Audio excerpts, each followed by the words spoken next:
Okay, ఇది వచ్చేసి మన solar sun tracking project. So ఇక్కడ మనం డీసీ పవర్ని ఇన్పుట్గా ఇచ్చాం. ఇది వచ్చేసి మన కంట్రోలర్ నోడ్ ఎంసీయూ. ఓకే, ఇక్కడ నేను ఒక 2 ఎల్డిఆర్ సెన్సార్స్ యూస్ చేశాను. సో ఇది వచ్చేసి ఒక ఎల్డిఆర్ సెన్సార్ అండ్ ఇంకా ఒక ఎల్డిఆర్ సెన్సార్.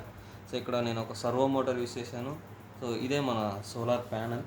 సో ఈ సోలార్ ప్యానెల్ మనకి సన్ ఎటైతే ఉంటుందో అటు సైడ్ రొటేట్ అవ్వాలి. సో ఇప్పుడు ఇది మార్నింగ్ సెక్షన్.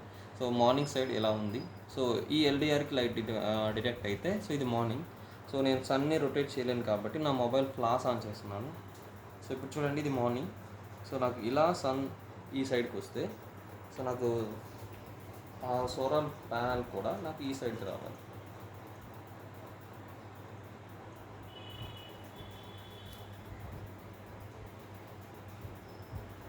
ఓకే, అండ్ ఈ సైడ్కి వస్తే